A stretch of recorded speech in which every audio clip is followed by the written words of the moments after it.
What would you do if the moment you'd waited for your entire life, the wedding of your only child, turned into your greatest humiliation? When all the love you gave, the years of dedication, and everything you sacrificed were dismissed with one cruel, final sentence: stay in your lane. This is the story of how I walked away, taking everything I had with me. I know you'll want to hear it all. Don't forget to subscribe and let me know in the comments where you're watching from. Now, let's rewind a bit to the moment when everything changed. It was a quiet Sunday afternoon in April when Andrew told me he was getting married. The soft spring light poured in through the kitchen windows, casting a glow on the polished counter that I had just cleaned. Like clockwork, a habit I'd perfected over the years. I was making my tea, just like I did every day. Same mug, same brand, and of course, steeped for exactly 3 minutes. Some routines remain unchanged when you've spent over 5 decades finding comfort in life's little details. Andrew sat across from me at the table, fidgeting with his phone and tapping his foot nervously. I thought he was distracted, maybe dealing with something, but I never expected him to drop the bombshell that was coming. Then, without warning, he said it. "Mom, I proposed." Taylor said yes. For a moment, time seemed to slow down. I looked up at him. He seemed both proud and nervous, maybe even hopeful. And in that instant, I felt it and ached deep in my chest. Not the painful kind, though. The kind that comes when something you never dared to dream of is finally within reach. My baby boy was getting married. And for a brief, precious moment, I allowed myself to believe that this once-in-a-lifetime moment would be ours to share. After all these years of being just mom, and then just Margaret the widow, I was about to become something else, something more. I smiled so wide my face almost hurt. "That's wonderful, Andrew." "Oh, honey, I'm so happy for you both." I started picturing the wedding, the dress, the flowers, the ceremony. I could almost feel myself slipping back into that world I had loved so much, the world of wedding planning. After all, I had coordinated weddings for 35 years before retiring. People knew my name in Boston's bridal circles. I had organized everything, from intimate barn weddings in the Berkshires to 6-figure galas in Beacon Hill. But this wedding would be different. It would be our wedding. "I already have some ideas," I said, excitement bubbling inside me. "Not to interfere, of course. It's your day, but I'd love to help with the planning, just a little." I still had my book of contacts, after all. That's when I noticed it. Something flickered in his eyes, a hesitation I hadn't seen before. And for the first time, Andrew looked away. "Actually," he began, dragging out his words slowly, "Taylor kind of already has a vision. She's really into modern minimalist stuff. She follows this planner on social media, who does amazing work. She's already thinking about reaching out to her." I blinked. "Oh, I see," I said quietly, trying to hide my disappointment. "But it's a family event. Maybe I could be involved in just a few decisions? Not all of it, just a little bit." And that's when it came. The sentence that would echo through everything that followed. The sentence that would change everything. She said it softly but firmly. "Please don't take this the wrong way, but it would be best if you just stayed in your lane." It took me 5 long seconds to find my voice. I smiled. It was too big, too forced, like I hadn't heard exactly what I had just heard. Because at that moment, I didn't want to understand. "Stay in my lane." I repeated the words to myself, still smiling, hoping Andrew would laugh, tell me it was a joke, that he hadn't meant it, that she hadn't meant it. But he just nodded. "She thinks it'll be smoother that way. You know how she is. She just wants to avoid confusion. I'm sure you get it." And just like that, the joy I had felt a moment ago melted away, replaced by something darker. A feeling I hadn't experienced in years. Something I didn't know how to name. I excused myself shortly after, claiming I had a Zoom call with an old friend from my planning days. But I didn't have any calls scheduled. I just needed to be alone. I sat on my bed, lights off, watching the sky turn darker through the window. The weight of everything hit me. I thought about how long I had waited for this moment, how many weddings I had designed for other families, other brides, other mothers, how many times I had watched them shed tears of joy as they saw their children walking down the aisle. And now, after decades of giving my all, I was being told I wasn't needed. I was being told to stay in my lane. I didn't cry that night. Instead, I lay there completely still, as if I were trying to memorize the sensation of rejection, especially when it comes from your own child. I tried to convince myself it was just a misunderstanding. Maybe Taylor didn't mean it like that. Maybe Andrew was just trying to avoid conflict. I told myself I could still be involved if I just stayed calm, played my part. But deep down, I knew something had shifted. I didn't realize it at the time, but that moment was just the beginning of how invisible I was about to become. I wish I had seen it then. The next few weeks blurred together in a haze of strained small talk and half-hearted phone calls. Andrew would check in briefly, almost like it was a quiet obligation. Taylor? Not once did she reach out. I began to feel more and more like a ghost in my own son's life. I kept telling myself it was just the chaos of planning a wedding, that they were overwhelmed with decisions, that Taylor, being a modern woman, probably wanted to assert her independence. I tried to be understanding, tried to be patient, but the truth was sinking in. I was already being pushed out. And then one Saturday afternoon, it all became clear. Taylor invited me to lunch at a local cafe with her mother and a few friends to talk about wedding vibes. That's how she put it in the text, wedding vibes. I wasn't sure if she meant colors, decor, or just casual chatter. But I went. I dressed nicely, putting on a soft peach blouse and gold earrings, something light, something happy. I even brought a little folder with me, just in case. Inside were printed inspiration boards, a mix of classy, timeless looks I'd curated from years of experience. Florals that worked in any season. Tips on seating arrangements. Lighting tricks to make photos magical. Nothing pushy, just ideas. When I arrived, everyone was already seated. Taylor barely looked up from her phone. "Hey," she mumbled, turning back to her screen. Her friends nodded politely. Her mother smiled, a quick, tight smile. I sat down quietly, trying not to feel out of place. I ordered a tea and waited for the conversation to naturally steer toward the wedding. When it finally did, I gently opened my folder and said, "I brought a few things, just some thoughts if you want to take a look." Taylor didn't even glance at the papers. She casually waved her hand. "Oh, that's okay, Margaret. We're going for a more current look. Nothing too traditional." She said the word traditional like it was a bad word. "I'm sure you have a ton of great stuff from back then," she added, smiling with just enough fake enthusiasm. "But weddings have really changed, right?" Her friends giggled. One of them chimed in, "Yeah, everything's on TikTok now. We're using this girl from LA. She's so cool. She did this shoot with disco balls and neon palms, and it was insane." I sat there, stunned, as they all continued to talk around me, as if I wasn't even there. It was then I realized I wasn't just being excluded from the wedding planning. I was being erased, and I had no idea how much worse it was about to get. They all nodded and chattered like I wasn't even there. I sat quietly, clutching my little folder, hands still on the edges, pretending I didn't feel the sting, pretending I didn't just have 35 years of experience tossed aside with a laugh.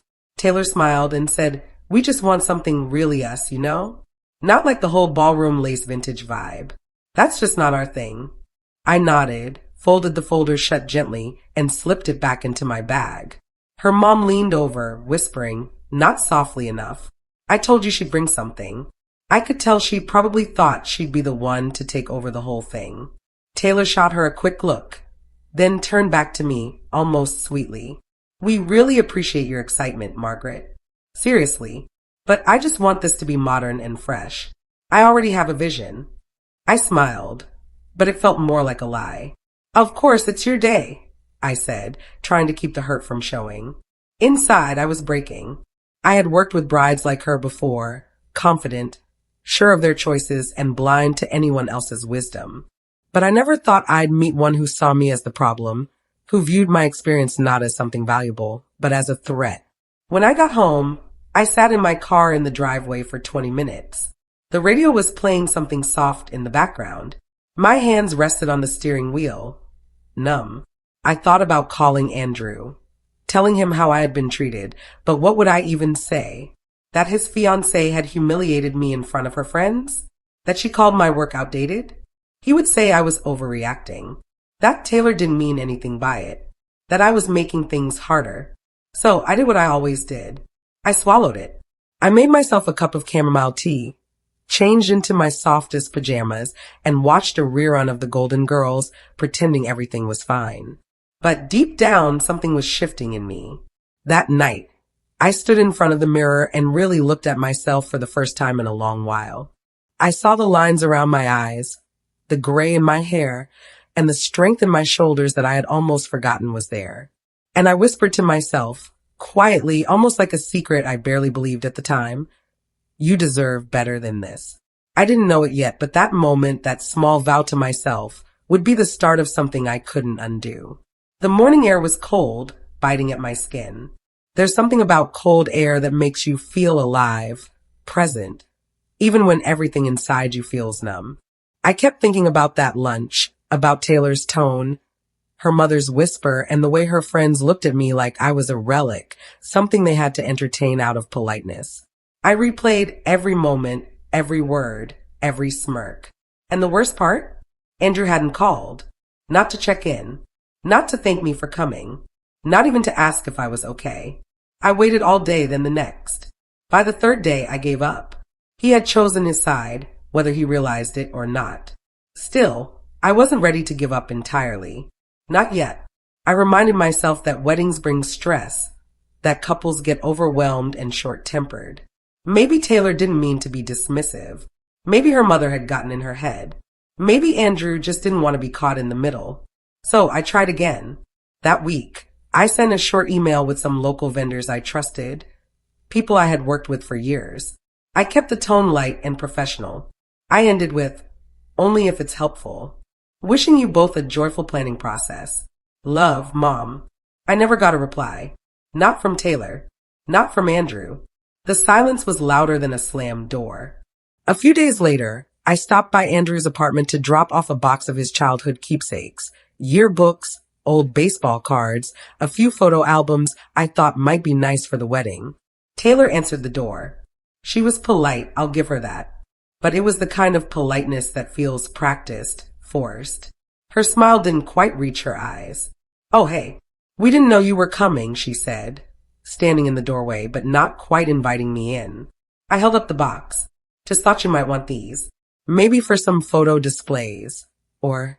"Oh," she said quickly, cutting me off. "That's sweet.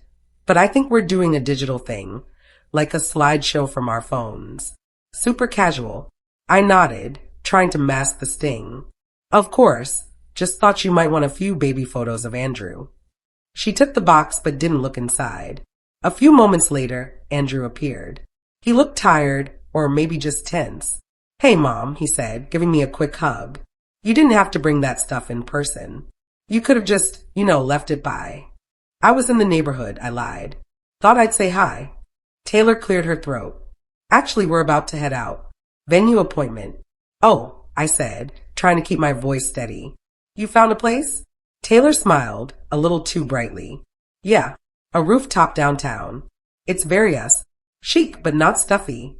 "Sounds lovely," I said, masking the hurt behind my words. "Did you consider the Elmwood estate? I know the owners. They do beautiful outdoor ceremonies." Taylor's smile tightened. "Yeah, but it's a bit dated, and we want to avoid anything that feels too, mom and dad wedding." She didn't even blink when she said it. I forced a laugh. "Right. Of course." They said goodbye, and the door closed before I even made it to the elevator. That night, I sat at my kitchen table, staring at my old wedding planning books, thick binders full of fabric swatches, floral sketches, vendor lists, and timelines. It was the kind of work that took patience, passion, and precision. I had poured decades of my life into those pages, and now my own son and his fiancée had reduced it all to a punchline. Outdated, dated, not their vibe. I could feel something inside me hardening. It wasn't just the exclusion. It was the way it was done. Subtle, cold, wrapped in a smile that said, "Don't take it personal," while making it feel deeply personal. I tried one last time. I invited them for dinner. homemade pot roast, Andrew's favorite. I set the table with linen napkins and candles. I even baked a pie from scratch, apple cinnamon, just the way Andrew liked it when he was a kid. They showed up 30 minutes late. Taylor complained about the smell as soon as she walked in. Oh wow, it's like very intense in here. I don't really eat red meat. I smiled and said nothing. Andrew just gave me a sheepish shrug and pulled out a chair. Dinner was awkward, stiff. I tried asking about the wedding planning, how the venue search was going, what kind of dress Taylor was thinking about. She gave me short answers, non-answers. Then, as I poured tea for everyone, I gently mentioned that I knew a wonderful seamstress downtown who still made custom gowns. Taylor set her cup down a little too hard. Margaret, I know you mean well, but honestly, I just feel like you're not hearing us. We're doing things differently. It's not the 90s. We don't want a traditional wedding, and I already have someone in mind to plan everything. She's amazing. She did this eco-themed elopement in the desert that was just wow. Andrew stayed quiet. I nodded, keeping my hand steady even though my heart was cracking. Well, I said softly, I hope it's everything you want it to be. Taylor smiled. It will be. I have a very clear vision, and I just want everyone to stay in their lane so it all goes smoothly. There it was again. That phrase, stay in your lane. It was no longer a request. It was a command, a declaration of where she thought I belonged, outside the lines of their life. I cleared the dishes, packed them a box of leftovers, and kissed Andrew goodbye. When the door closed behind them, I stood in the quiet, staring at the empty table. That was the moment I realized I wasn't truly a part of this. Not in any meaningful way. The woman I had tried so hard to accept as family had made it crystal clear she didn't want me in her life story. Fine, I thought. You want me out? I'll stay in my lane. But you better be careful, because the road I take when I do won't come with a gift at the end. Taylor wasn't looking for family. She was building a stage, and I didn't fit the aesthetic. Still, I hoped Andrew would see it, that maybe, just maybe, he'd recognize the lines being drawn. The way his fiancée treated me like a relic, something to be boxed up and stored away. But hope, as I'd learned all too well, can be crueler than truth. A week later, Taylor invited me to dinner again, this time at her parents' house. She called it a family get-together. I wasn't sure if it was an olive branch or a performance, but I went. Their house was beautiful. Cold, but beautiful. Modern furniture, gray tones everywhere, and not a single photo on the walls. It was the kind of place that looked like it had been staged for a magazine shoot. Not lived in. Not loved in. Taylor greeted me with that same smooth smile, the one that never quite reached her eyes. Her mother, Diane, was already halfway into a glass of wine when I walked in. She kissed me on the cheek, her tone dripping with rehearsed charm. Well, Margaret, she said, Taylor tells us you used to do wedding planning. That must have been interesting work. Interesting. Like I was some part-time dog walker or a quirky knitting club host. I smiled. Yes, for over 3 decades. I loved it. Helped a lot of people create memories that lasted. Diane gave a tight, dismissive smile. Well, thank goodness for Instagram now, right? So much easier these days. I glanced at Andrew. He wasn't meeting my eyes. We sat down to eat, and the conversation revolved around color palettes, vegan catering, guest lists, things I'd once breathed, lived, and bled for, but now they spoke about them like I had nothing to contribute. At one point, Taylor described some lighting features she saw online. It's like a tunnel of LED vines that pulses with music. Totally immersive. We're thinking of that for the reception entrance. Interesting, I said carefully, trying to keep the peace. Just be mindful with lighting that intense. Sometimes it can overwhelm guests, especially older ones. Taylor cut me off, smiling tightly. I know, Margaret. That's why I'm working with someone young, someone current. The room felt quiet for a beat. I felt my cheeks flush, not from shame, but from something darker, a quiet fury that clung to the back of my throat. But I swallowed it down, smiled again, and took another bite of salad as if nothing had happened. Later, Diane brought out old photo albums.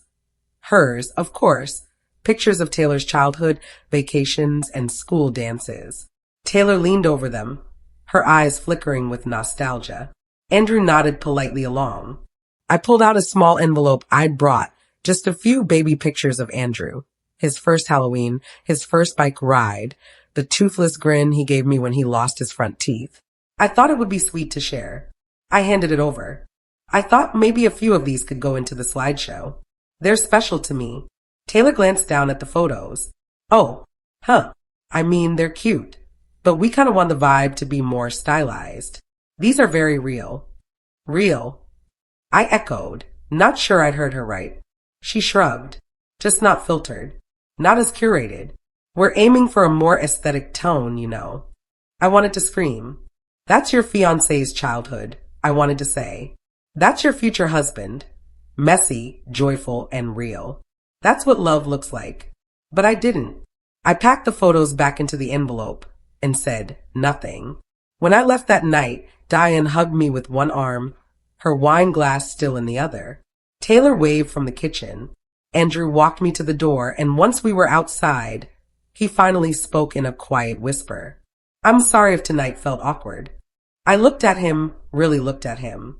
His face was tired, not from work, not from wedding stress, but from the weight of keeping the peace between two worlds. I'm not upset, I said, and I meant it. But Andrew, I continued, do you even see what's happening? He rubbed the back of his neck.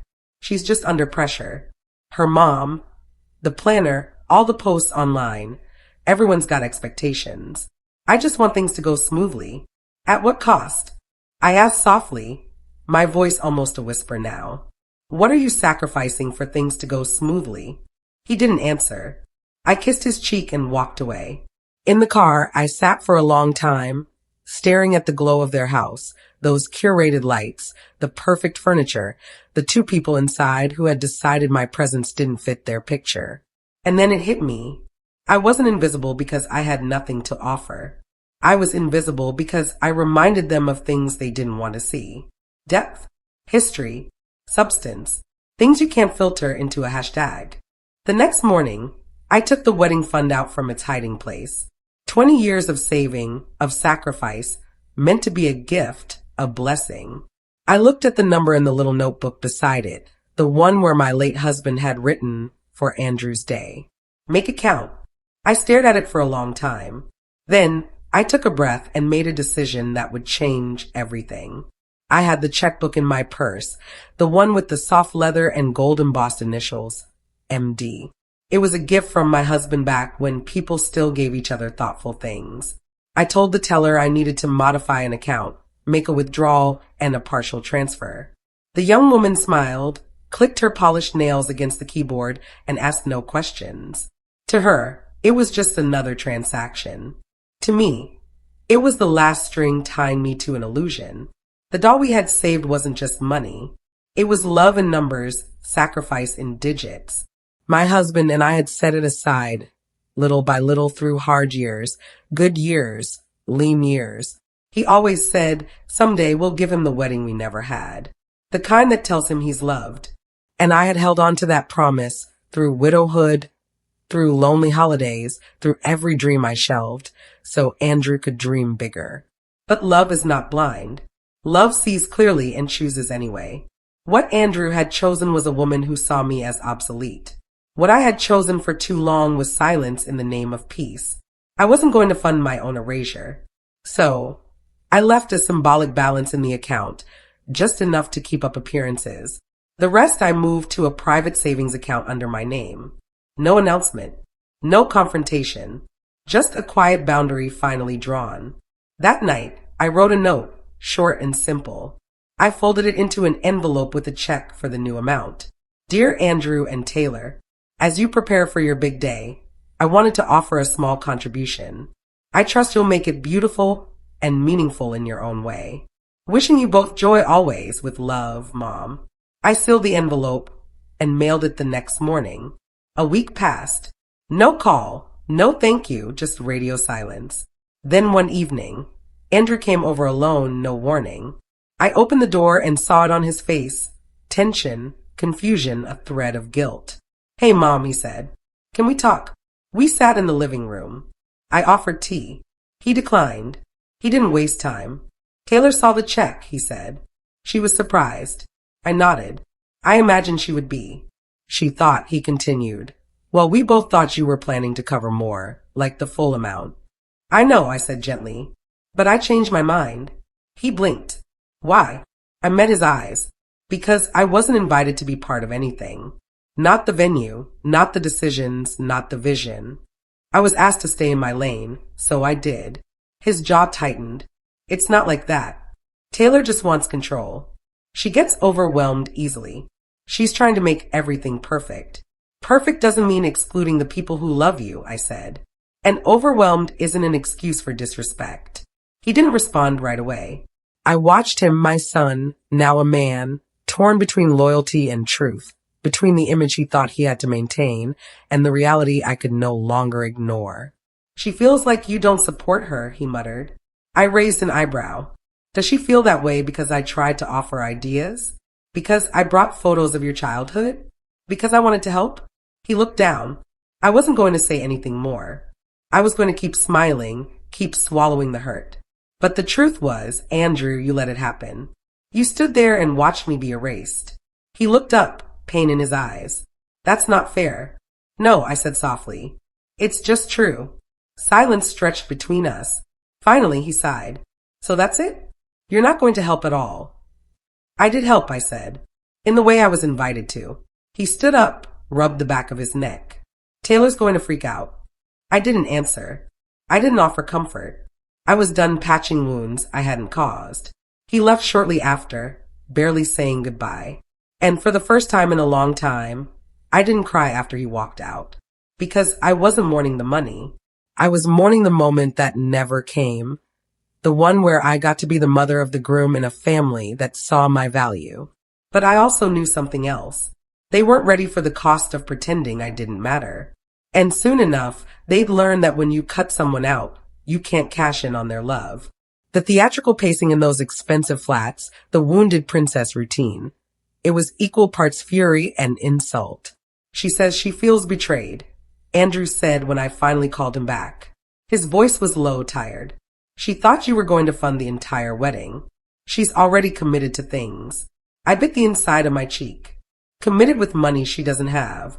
That's not the point, Mom. No, I said gently. I think it is. What followed was a long, uncomfortable pause. Then the phrase that made my stomach sink. She signed a contract with the planner. My blood ran cold. You signed something? Without the funds secured. It's a social media deal, he said quickly. Savannah Bloom. She's really popular. She's got, 2 million followers. She only takes a few clients a year. Taylor messaged her, and she agreed. We had to move fast. And how much? I asked. He hesitated. Andrew, how much? 55,000. I had to grip the edge of the kitchen counter to steady myself. You gave someone you've never met, someone you found online, $55,000? She's got tons of videos, Mom. Testimonials, pictures. She's legit. Is she licensed? Another pause. Does she have a registered company? A business address? References? Taylor handled that part. I felt sick. I saw it all playing out in slow motion. The blind trust, the rushed decisions, the desperate need to impress. The kind of mistake you only realize after it's too late. Mom, we had no choice, he continued. Taylor already turned down the other planner we interviewed. She's already telling people we hired Savannah. I closed my eyes. And now the wedding depends on her showing up. She'll show, he said. But I could hear the crack in his voice, the doubt. I didn't argue. I didn't scream. I had done what I needed to do. I had removed myself from the collision course, but that didn't mean I wanted to see them hurt. Not truly. Still, it wasn't my job to rescue them anymore. A few weeks passed. I stayed quiet, focused on my own life, walks in the park, lunch with friends, reading late into the night. It was lonely, but also peaceful. The kind of peace that comes from no longer pretending. Then the call came. I was in the middle of pruning roses in the backyard when my phone rang. I almost didn't recognize Andrew's voice. It was hoarse, shaky. She's gone. I froze. What? Savannah. She took the money. The website's down. Her numbers are disconnected. Her Instagram's wiped. I slowly sat down on the garden bench. "We've been scammed," he said, his voice breaking. "It's all gone, Mom. Every penny." I didn't speak right away. "What do we do?" he asked. "What does Taylor say?" "She's not talking to me." The irony hit me hard. It tasted bitter. "She's blaming me," he whispered. "She said I should have convinced you. That this wouldn't have happened if we had just used your money." I stood up, walking slowly back toward the house, one step at a time. "That's not true," I said. "This happened because you both acted like the money and my experience were guaranteed. Like they owed you something." He was quiet. "I'm sorry," he said finally, "but apologies don't rebuild what arrogance destroys." In the weeks that followed, I heard bits and pieces through mutual acquaintances. The wedding was off, postponed, they said at first, but it was clear that was a cover. Vendors canceled, deposits were lost, tension turned to blame, and blame turned to resentment. Soon enough, the engagement crumbled. I didn't gloat. I didn't reach out. I stayed in my lane, just as they asked. And from my lane, I watched everything fall apart. Because that's what happens when you build a wedding on exclusion and ego and forget to leave room for wisdom. Months passed. Quiet months. The kind of quiet that echoes. At first, the silence burned. I would check my phone more often than I'd like to admit, hoping for a text, an email, even a one-word message. "Hi." Anything to show me he still remembered I existed. But nothing came. No apologies.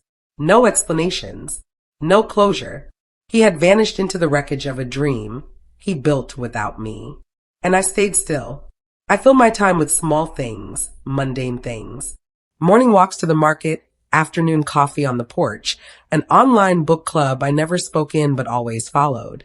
I repainted the hallway in soft sage green, cleaned out closets that hadn't been touched since my husband passed. I sorted through years of belongings that held more memories than function. And piece by piece, without even realizing it, I began to feel lighter. There was something strange about it, the realization that I no longer had to mold myself around other people's expectations, that I didn't have to squeeze into a role someone else had assigned me. I wasn't the planner mom anymore. I wasn't the hostess or the helper or the savior. I was just Margaret. And for the first time in years, that felt enough. It wasn't joy exactly, but it was peace. I started saying yes to invitations again. Lunch with Diane from the library board. A garden tour in the suburbs with Joan, an old friend from church. A ceramics class where my bowl came out lopsided, and I laughed harder than I had in years.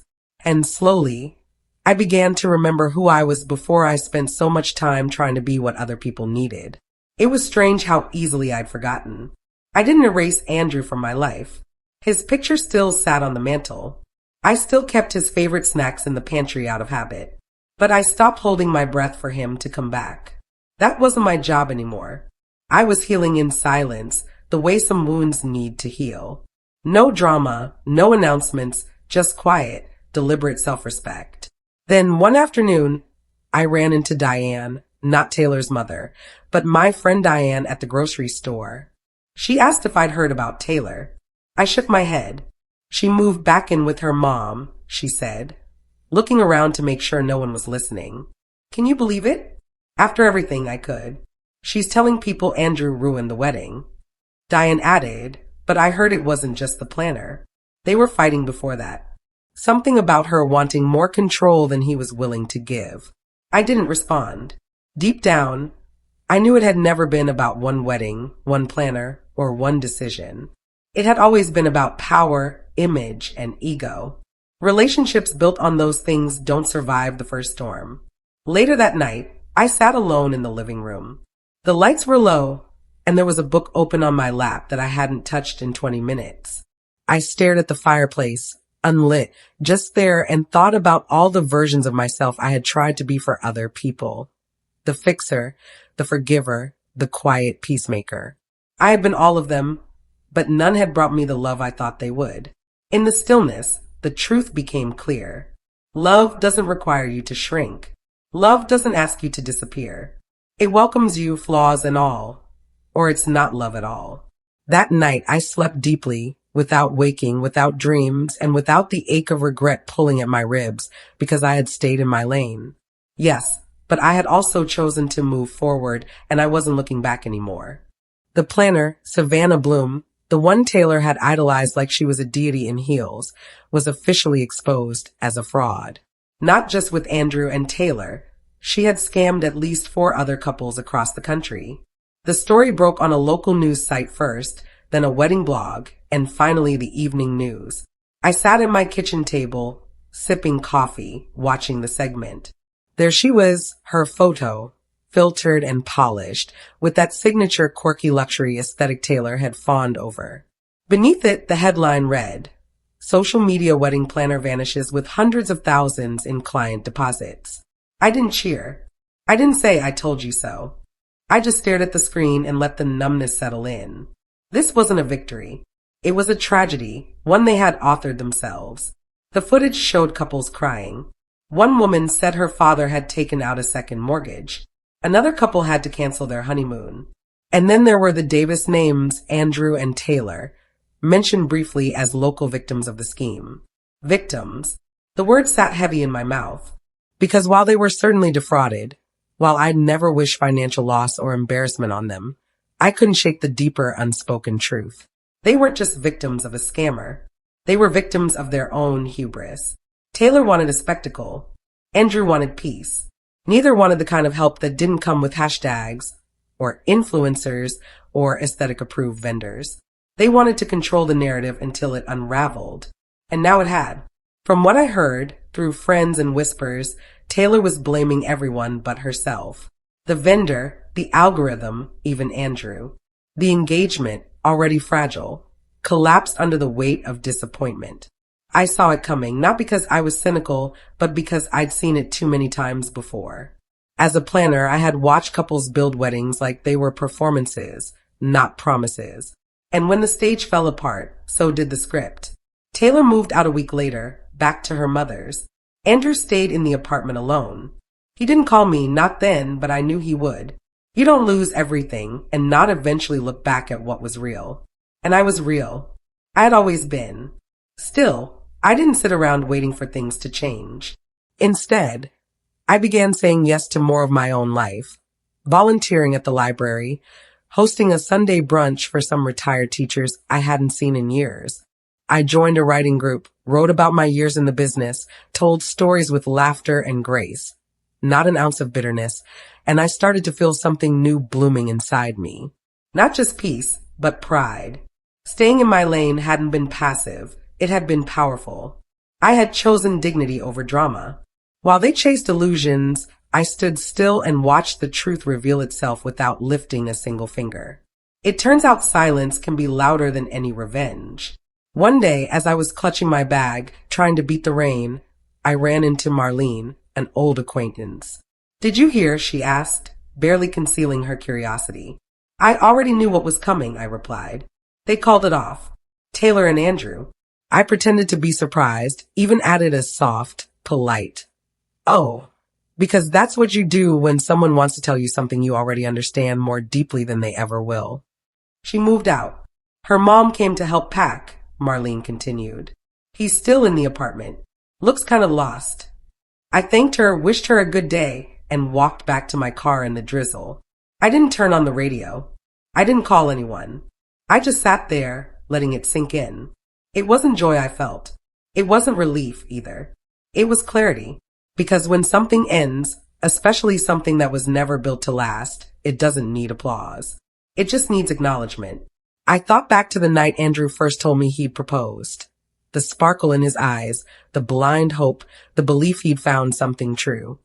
I thought of all the times I tried to warn him without wounding him, tried to support him without surrendering, tried to be included without begging. He hadn't seen me, not then. And Taylor, she had never looked past her own reflection long enough to see anyone at all. I felt sad. Not for the wedding that never happened. Not for the money or the spectacle, but for the illusion. The years Andrew would carry. The realization that he'd been chasing approval, not love. That's what hurt the most. He had given everything to someone who only saw him as a character in her curated story. And I, the woman who knew him best, had been written out of the script entirely.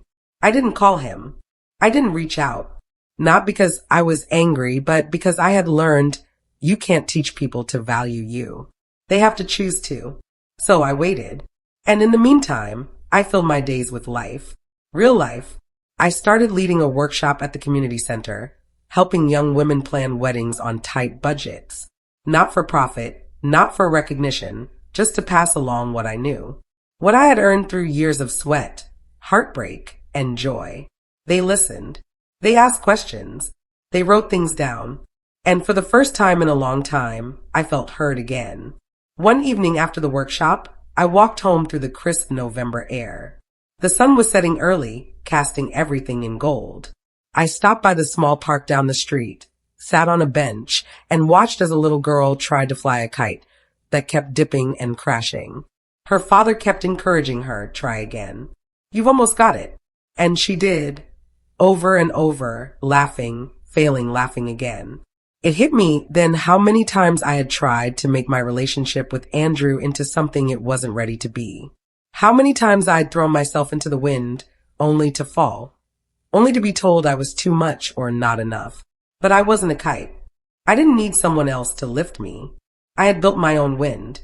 That night, I slept with the windows cracked open. The cold air was sharp, honest like the truth. Sometimes uncomfortable, but always necessary. And in that quiet, I forgave him. Not because he asked, but because I was finally done carrying a weight that wasn't mine. He was standing near my front gate when I turned the corner. I stopped walking. He looked the same, yet different, thinner, older. Not in years, but in wear. Life had settled into the lines around his mouth. His shoulders didn't carry the same weightless confidence anymore. There was something grounded there. Real. Hi, Mom.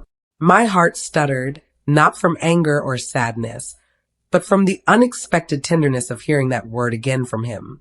Mom. I unlocked the gate, pushed it open, and stepped through. You hungry? I asked. He smiled, nodding. Starving. We didn't talk about Taylor over lunch. Instead, we talked about small things, his job, the book he was reading, a podcast he liked.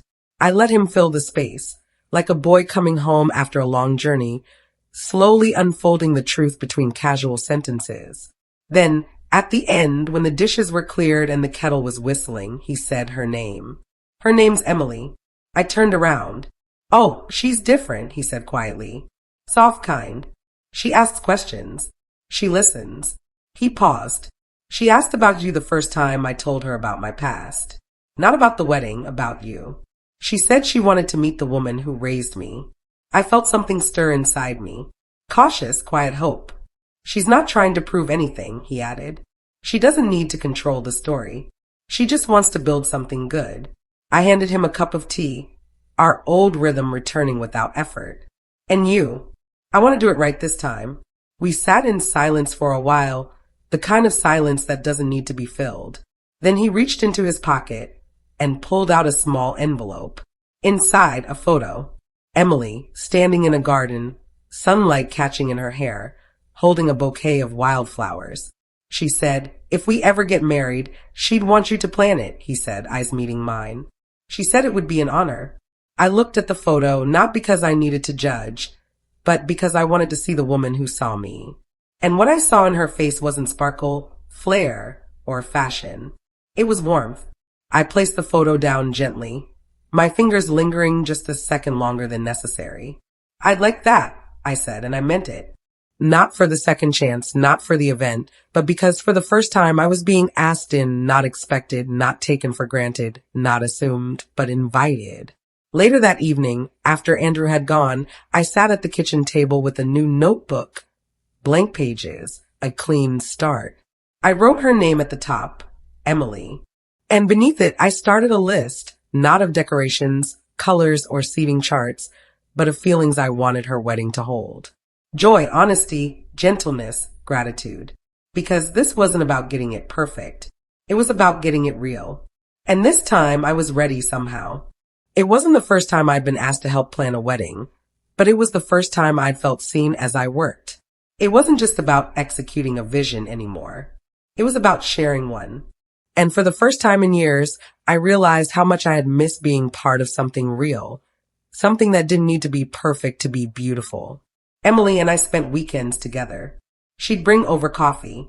We'd talk about fabric swatches, seating arrangements, and her family's desire for an outdoor ceremony. Sometimes we just talked about life, her work, her dreams, and how she grew up in a small town in the Midwest. She shared how she never wanted a big wedding. She just wanted it to feel like her.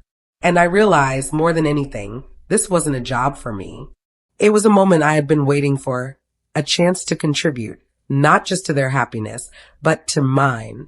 We chose a small venue in a nearby garden, one that held personal significance for both Emily and Andrew. The ceremony would be intimate, just close family and friends. No frills, no overstated trends.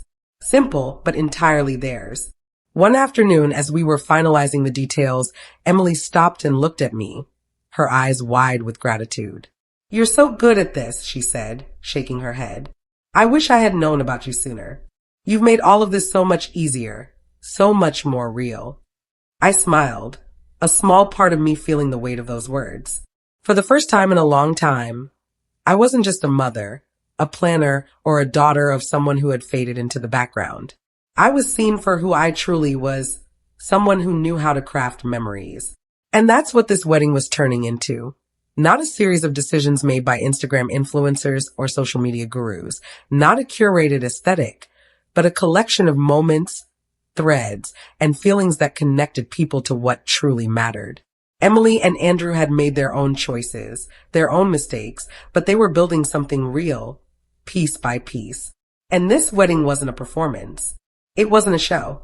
It was their declaration, a promise to each other grounded in love, not perfection. The day of the wedding came. The weather was perfect, sunny, but cool. The kind of early fall day that makes you believe in second chances. Andrew stood at the front in a simple suit, his hands trembling just slightly. He looked over at me and smiled, a gesture of quiet appreciation, like a man who had finally figured out what truly mattered. When Emily walked down the aisle, the guests didn't gasp or whisper. They just watched, content. There was nothing over the top about the scene. Just two people, their eyes locked on each other. Two people who had learned, who had made mistakes, but were ready to get it right this time. As she stood before him, she took his hand and spoke her vows. Simple words, honest words. They didn't promise perfection. They didn't promise forever without hardship. They promised to choose each other day after day, to walk beside each other no matter what came their way. And in that moment, I realized something. I had been holding my breath for so long, waiting for everything to fall into place, waiting for the apology, waiting for recognition.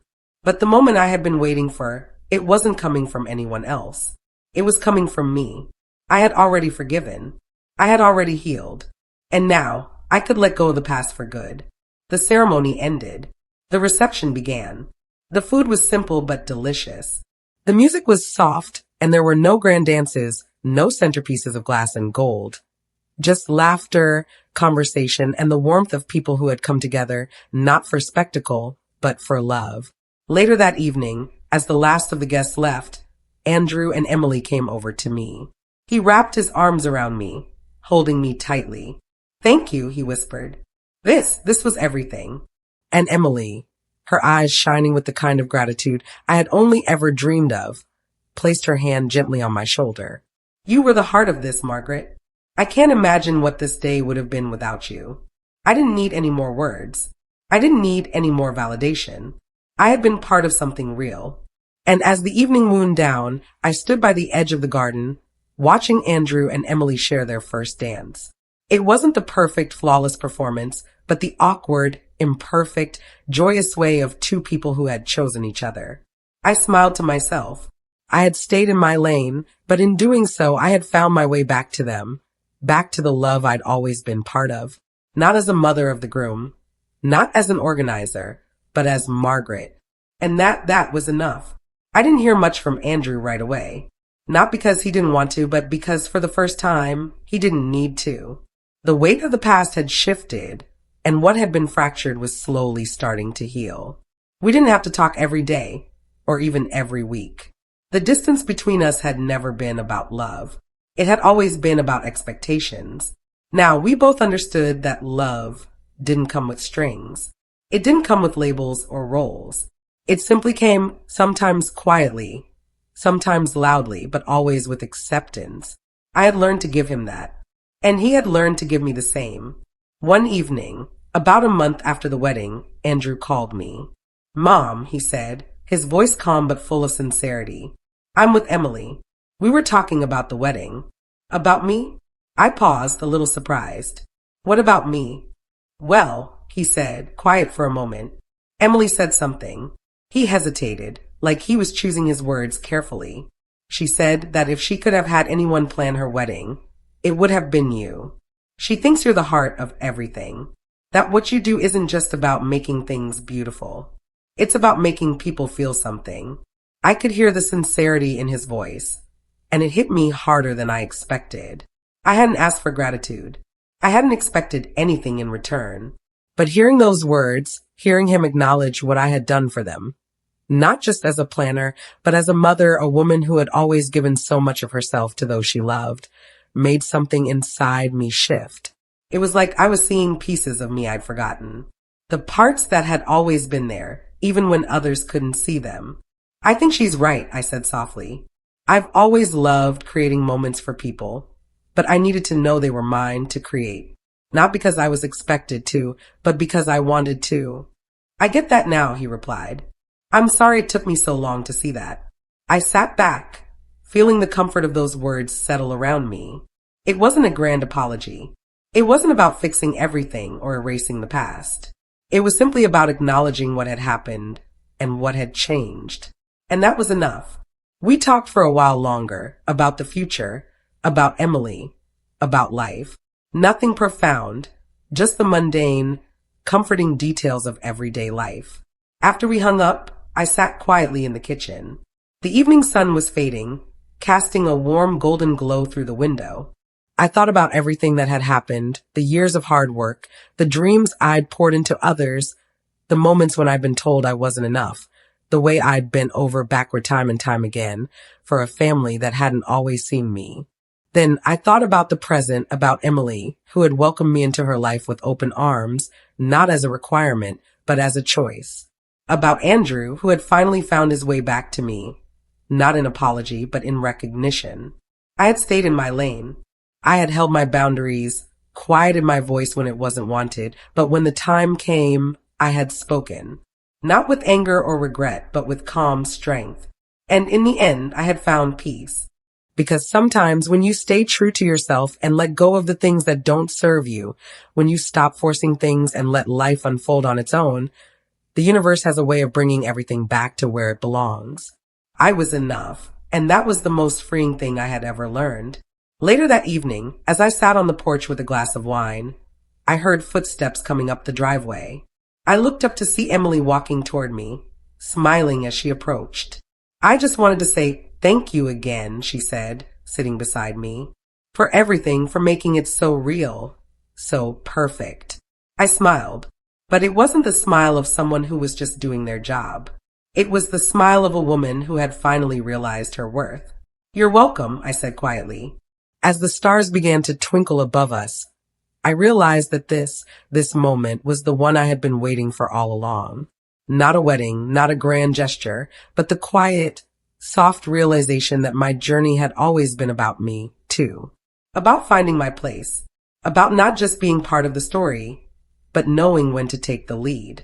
And I was finally ready to do that. Not just for them, not just for anyone else, but for me. I had stayed in my lane, and it had brought me exactly where I needed to be. Thanks for listening. Don't forget to subscribe, and feel free to share your story in the comments. Your voice matters,